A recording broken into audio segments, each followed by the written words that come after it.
c'est le Covid encore, on va dire les restes du Covid, voilà, qui s'attachent un petit peu à moi. Donc j'essaie, c'est difficile pour un pasteur de ne pas parler. Voilà. Ça va, vous m'entendez bien, c'est bon? Comme j'évite de trop forcer sur la voix. Non, ça va, je vais peut-être monter le micro, mais je crois que je ne peux pas, si.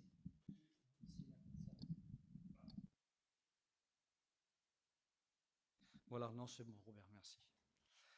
Alors, ce soir, j'aimerais parler avec vous de la maturité spirituelle. Amen. C'est bon d'en parler. Et j'aimerais vous en parler à travers 5 principes à retenir. Et pour les retenir, on va utiliser, comment dire, quelque chose qu'on a toutes et tous.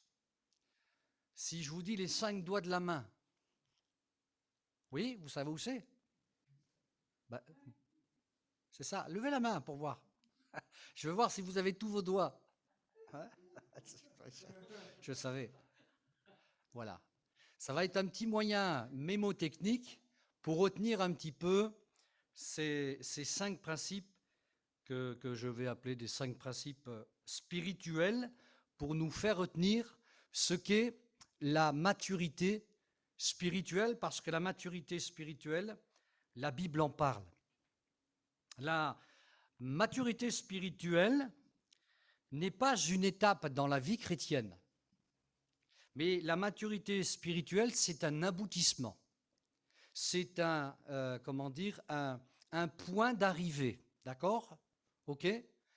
Je pense que cela, c'est clair pour tout le monde. Mais avant de parler d'aboutissement, c'est-à-dire de la ligne d'arrivée, il ne faut pas oublier de rappeler quel est le point de départ de la vie spirituelle.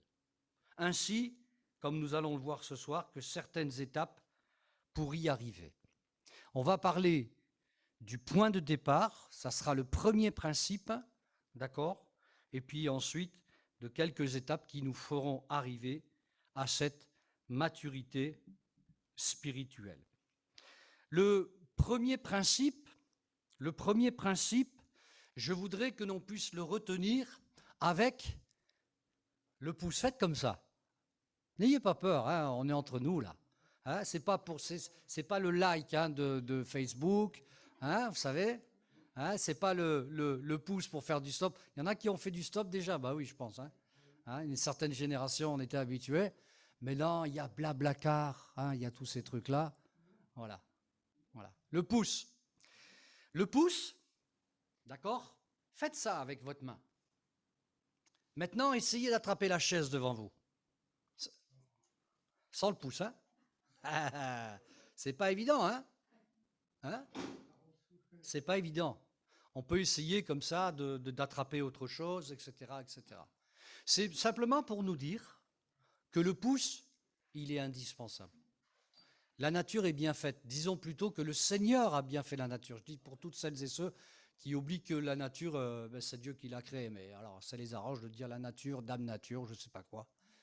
Voilà. Le pouce, hein, c'est le doigt le plus important.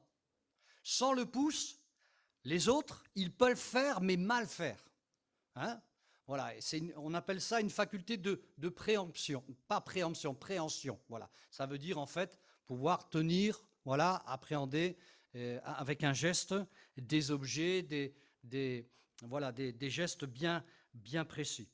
Alors, ce premier principe, au même titre que le pouce, qui est indispensable à notre vie quotidienne, à notre vie de tous les jours pour notre main, eh bien, ce premier principe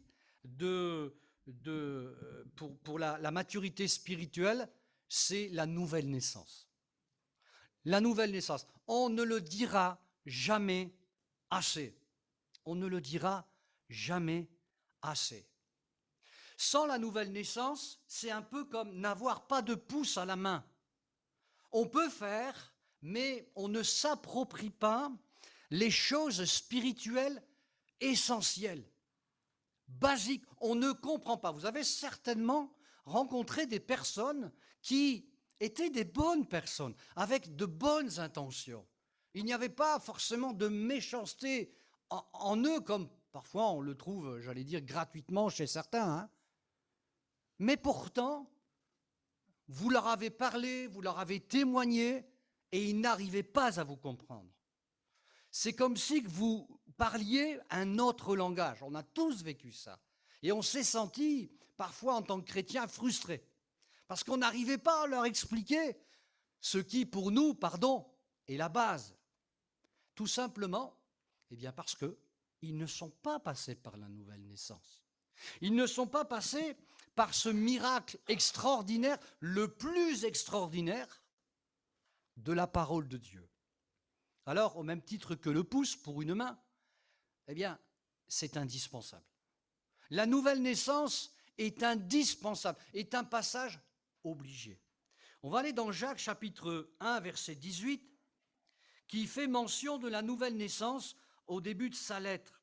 Et je vais, si vous permettez, vous le lire. Vous avez la version Louis Gon, je ne sais pas. Si tu peux m'afficher, mon frère, la parole de vie, PDV, je ne sais pas. Moi, je vous le lis, c'est très court, dans la version parole de vie. Écoutez bien. Dieu a voulu nous donner la vie par la parole de vérité, alors nous sommes d'une certaine façon au premier rang de tout ce qu'il a créé. La version Louis II parlera de prémices. Et j'aime bien cette version qui dit « Nous sommes au premier rang ». Qu'est-ce que nous dit ce texte? Il nous dit que la nouvelle naissance, elle n'est pas pour les animaux. La nouvelle naissance n'est pas pour les arbres.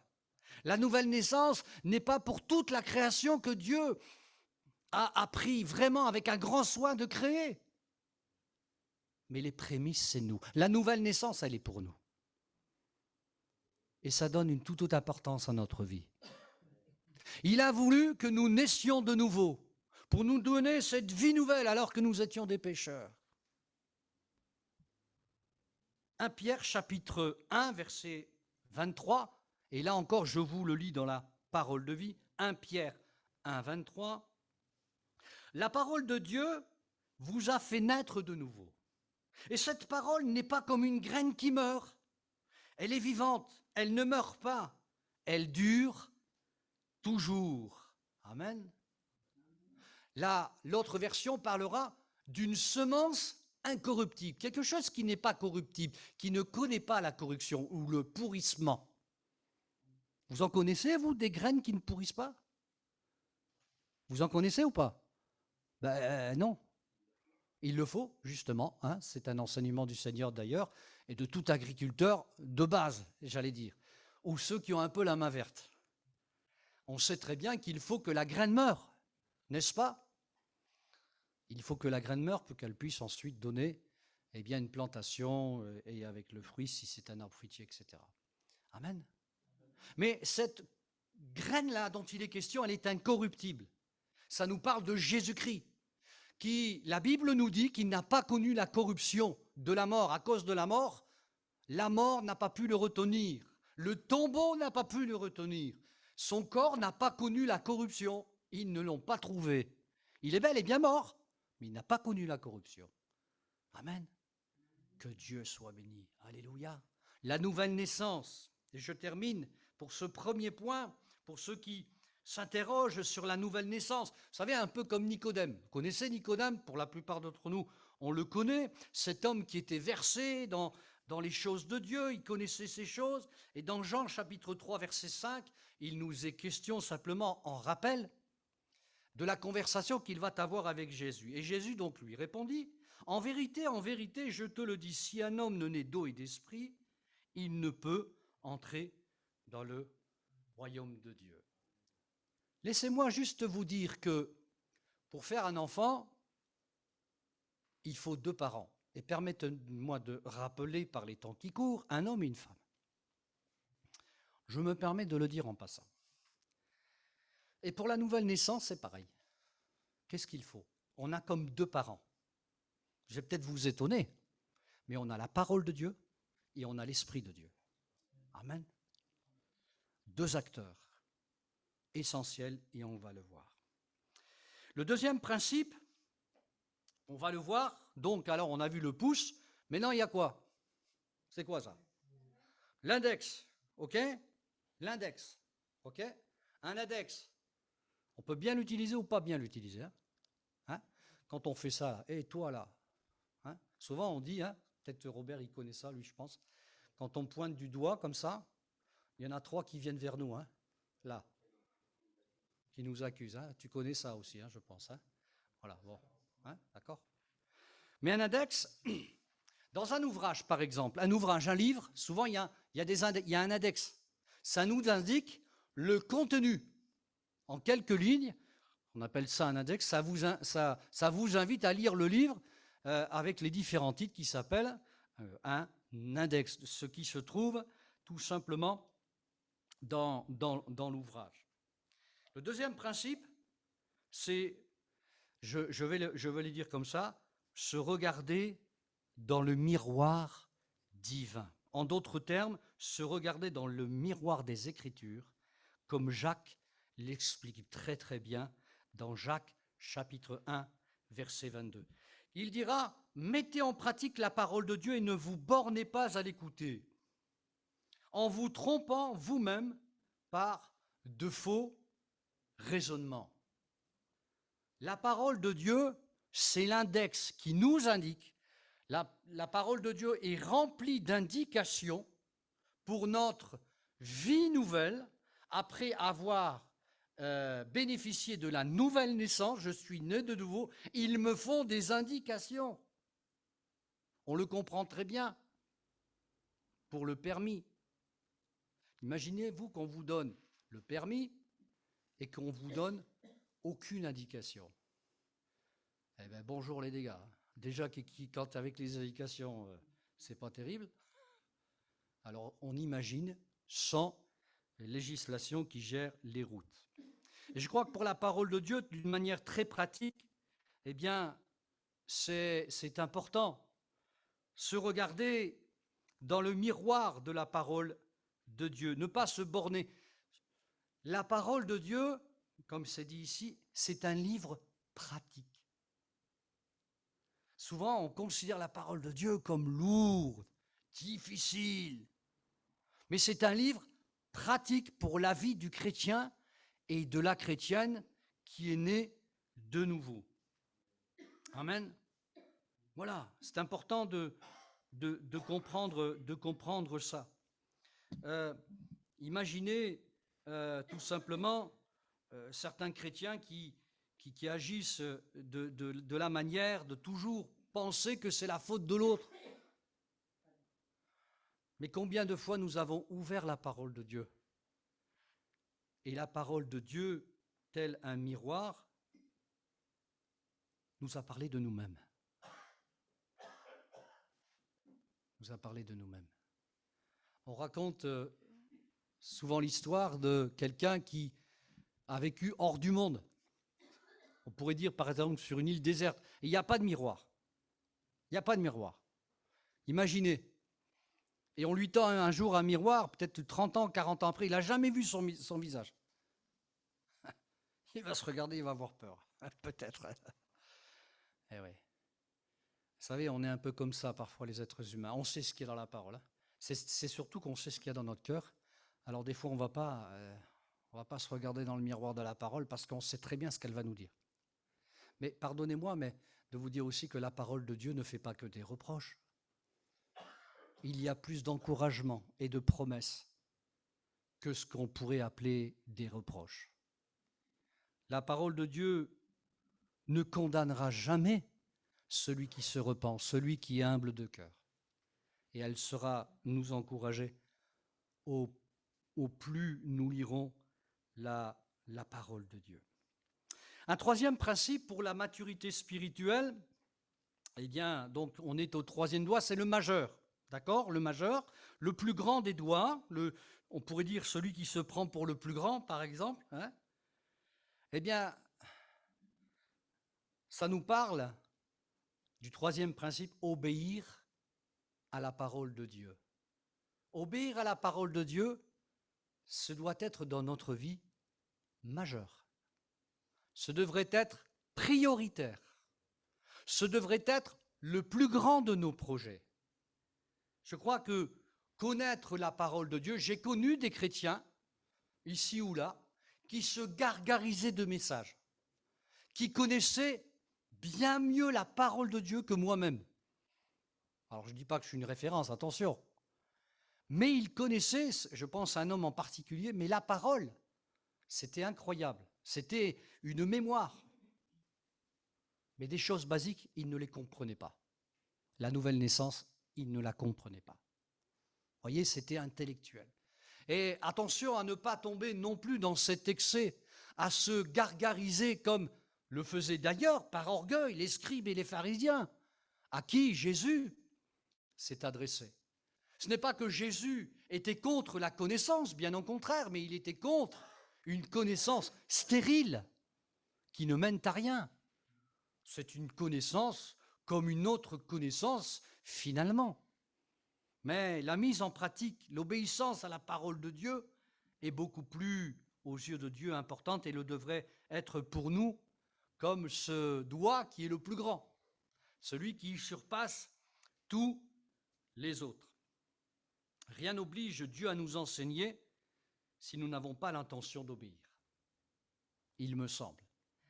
Dans Jean chapitre 17, verset 17, il est dit ceci, « Sanctifie-les par ta vérité, ta parole est la vérité. » Nous cherchons souvent un tas de méthodologies, mais tout est dans la parole. Ta parole est la vérité, c'est cette vérité qui va te sanctifier. Donc, traduisons comme cela, c'est cette vérité, c'est la parole de Dieu qui va t'émonder, qui va te purifier, qui va te libérer, qui va élargir ta compréhension, qui va te donner la véritable connaissance. Cette parole qui est une semence, je vous le rappelle comme nous l'avons vu, incorruptible, va te donner la vie. Ce n'est pas juste, vous savez, une exhortation, ah, ça fait du bien aujourd'hui, ah, on a écouté une bonne parole, et puis on rentre chez nous et on a tout oublié. Hein. On n'est pas dans les slogans là, c'est la parole qui donne la vie. Parfois quand il n'y a plus rien, plus d'espérance. Voilà le troisième principe. Quatrième principe, eh bien, c'est de pratiquer la parole de Dieu tous les jours, au quotidien, ce qu'on pourrait appeler se mettre à l'école de la vie. Et j'ai pensé au quatrième doigt, vous savez, celui où on met l'alliance. L'alliance qui est un synonyme d'engagement. Nous ne sommes pas engagés les uns et les autres, mes amis et mes frères, à venir à l'église comme on vient dans une école biblique et puis ensuite on repart. Même nous nous sommes engagés à écouter la parole de Dieu pour la mettre en pratique malgré les difficultés que nous pourrions et que nous trouvons sur notre chemin. Mais n'oublions jamais que cette alliance a été contractée avec nous par le Seigneur. Oui ou non? Hein, je vous l'avais dit, on sait qu'aujourd'hui, il y a même des gens qui se marient tout seuls. Vous le saviez, ça, hein? Ils se marient tout seuls. Les pauvres. Ils se marient tout seuls. Ça existe. Tu sais, on dit rien de nouveau sur le soleil, mais ça, je ne le savais pas, tu vois. Ils se marient avec eux-mêmes. Au moins, ils n'auront pas de problème, hein? Plus sérieusement, on est marié avec le Seigneur. On s'est engagé le jour de notre baptême publiquement. Amen. Vous vous souvenez du jour? Je ne vais pas dire de l'heure. Hein. Et de la température du baptistère? Non, vous ne savez pas non plus. Hein. Voilà. C'était un dimanche. Amen. Gloire à Dieu. Simplement, voyons cela sur le côté pratique, concret. Un jour, c'est l'histoire d'un homme qui devait prendre son train pour aller au travail et eh bien, son train a eu du retard. Je ne sais pas si c'était en France, hein. Je ne sais pas. Vous savez, il y a des périodes, des fois, ils n'arrivent pas trop à l'heure. Et puis, cet homme avait fait la prière avant de partir le matin à la gare pour aller au travail. Il avait fait cette prière, Seigneur, tu vois, je constate que vraiment, dans ce domaine, je suis vraiment pas patient, quoi. J'ai aucune patience, quoi. Alors, il a prié comme ça, et puis il va à la gare, et puis il le voit à la gare, il voit son train, bah, 50 minutes de retard. Voilà, il ne sait pas trop. Alors il commence à s'énerver, il commence à s'impatienter. Vous savez, comme on fait des fois en long, en large. Voilà, voilà. Et puis le train arrive. Il rentre dans le train et il réalise sa prière. Et tu vois, Seigneur, je t'ai prié pour que je sois patient. Et pendant 50 minutes, pendant beaucoup de minutes, là, je me suis agacé, je me suis énervé, j'ai rien compris. Ouais, des fois, on est comme ça. Hein, on est d'accord, mais dès qu'il faut passer à la pratique, à la première difficulté, c'est compliqué. Hein, c'est compliqué. C'est compliqué. Mais le Seigneur, il veut nous aider. Il veut nous aider dans cette école de la vie, dans cette école de la vie chrétienne avec le Seigneur, parce qu'il est avec nous, parce qu'il a fait alliance. Hein, l'annuaire, celui qui porte l'alliance. Et puis, un cinquième principe, je vais l'imager aussi avec le petit dernier, l'auriculaire. Vous savez pourquoi on l'appelle l'auriculaire? Je pense que vous le savez. Parce que c'est le plus petit qui va permettre d'aller dans l'oreille. Hein, voilà. Mais l'auriculaire, ça nous parle de l'oreille qui peut écouter ou pas. Qui peut écouter ou pas. Et ça va nous parler du cinquième principe, de la persévérance. De la persévérance dans les enseignements du Seigneur, même quand ça ne fonctionne pas, quand la réponse à la prière n'arrive pas, quand la maladie est tenace, etc., etc. La persévérance. La croissance physique, vous le savez, comporte un lot d'expériences de temps difficiles et désagréables, adolescents en transition, entre l'enfance et l'âge adulte. Ceux qui ont des enfants le savent aussi, mais je pense que vous avez aussi été, avant d'avoir votre âge, adolescent et adolescente. Donc on doit faire face à de nombreuses difficultés, frustrations, de nombreux échecs. Mais ils persévèrent et ils parviennent finalement à la maturité. C'est une expérience fantastique, surtout quand elle est terminée, il me semble. Et la maturité spirituelle est une chose à laquelle nous devons travailler sans relâche tout autant. De ne pas abandonner, de ne pas lâcher l'affaire. Souvenons-nous, enfin je ne sais pas si on s'en souviendra, votre maman certainement, la naissance passe par le travail de l'accouchement et la maturité aussi. Il y a du travail qui est parfois difficile et il faut persévérer. Galates 4, 19 dira ceci: mes enfants, pour qui j'éprouve, c'est Paul qui parle, de nouveau les douleurs de l'enfantement, jusqu'à ce que Christ soit formé en vous. Paul, il n'avait, de repos que de voir les progrès évidents des frères et sœurs dont il avait la garde. Et c'était en lui un fardeau. C'est un fardeau pour un pasteur, c'est un fardeau pour des responsables. Mais cela devrait être, premièrement, notre fardeau. De voir que c'est normal que nous avancions de plus en plus vers la maturité spirituelle. Des choses que nous n'avions pas compris il y a peut-être 30 ans, j'espère que nous les avons comprises et que nous ne revenons pas dessus. C'est important aussi cela. Alors, j'aimerais conclure avec une question toute simple et pratique là encore. Comment évaluer où nous en sommes dans cette maturité spirituelle? On va récapituler, on va voir si vous avez retenu. Le pouce, c'est quoi comme principe? Le pouce. Hein? Oui, mais c'est quoi? La nouvelle naissance. On a retenu l'essentiel. Deuxième, l'index. Vous vous en souvenez? Se regarder dans la parole de Dieu, ça parle de l'honnêteté, de la sincérité, de l'état dans lequel on est. OK? Il n'est pas toujours négatif, hein, cet état. Attention, hein. Quand c'est bien, il faut le dire. OK? D'accord, hein, c'est important. Troisième, majeur, pensez, ce qui est majeur, ce qui est le plus important, c'est pas de lire, c'est d'obéir. Lire, c'est bien, mais obéir. Ensuite, quatrième principe, l'école de la vie, la mise en pratique, etc., même selon les difficultés, l'alliance, l'annuaire. C'est pas l'annuaire, l'annulaire, pardon, l'annulaire, ok? Pensez à alliance, ok? Donc l'alliance que Jésus a contractée avec nous et nous avec lui. Cinquième principe, la persévérance.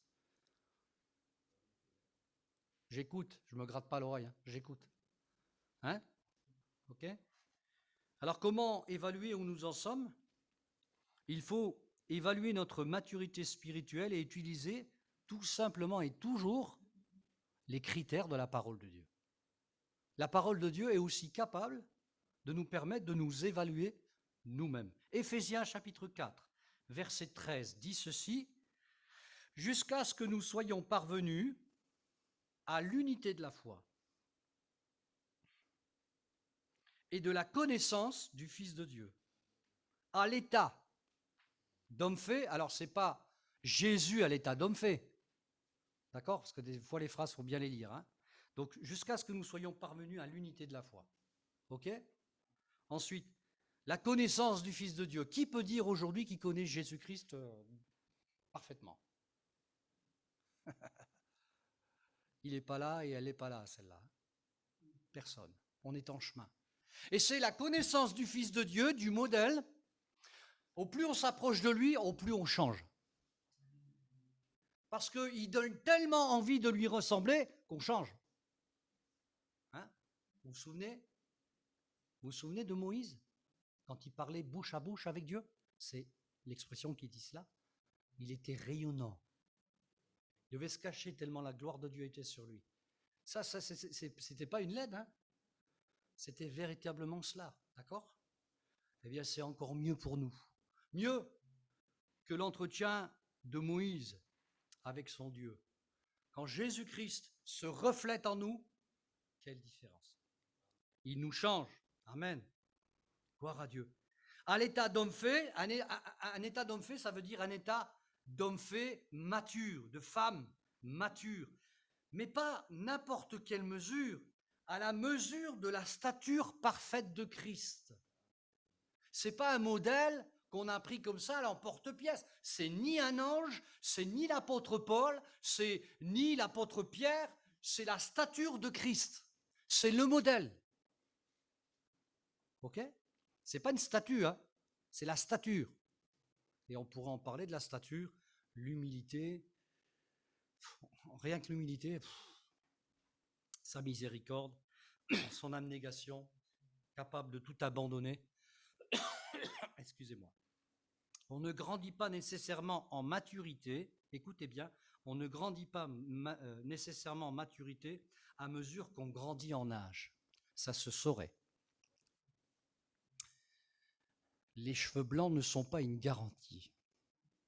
Et je commence un petit peu à en avoir. D'accord? Ce n'est pas le poids des années qui doivent nous faire dire « oui, mais moi je suis converti depuis 30 ans ». Tant mieux.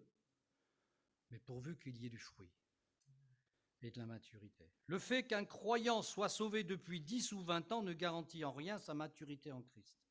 Les croyants matures sont des croyants heureux, des croyants utiles qui savent encourager les autres et édifient leur église locale.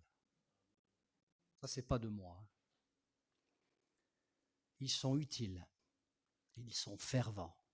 Si vous voulez un signe de maturité spirituelle, c'est cela. Ce sont des chrétiens à qui il ne faut pas expliquer 30 ans ce qu'il faut faire. Ils savent. Ils savent. Et si des fois ils n'osent pas, ils demandent discrètement au pasteur. Mais ils sont à disposition. À disposition. Comme je l'ai dit ici et puis à Vienne, ils ont l'esprit du sens commun, ce qui est utile pour l'Église, ce qui est le plus important, c'est-à-dire de glorifier le Seigneur. Amen. Voilà ce que j'avais sur le cœur à vous partager. Vous vous souviendrez peut-être en travaillant de vos mains, peut-être de quelques principes, je laisserai les notes aussi, je les enverrai. Et je crois que c'est important de voir la vie chrétienne sur le plan vraiment pratique et non pas sous un plan austère. Je crois que le Seigneur veut nous faire vivre des expériences extraordinaires dans la connaissance de son nom. Amen. Et je crois que nous pouvons nous attendre vraiment, sans aucun doute là-dessus, à des changements dans notre vie, dans notre cœur, des encouragements. Alléluia.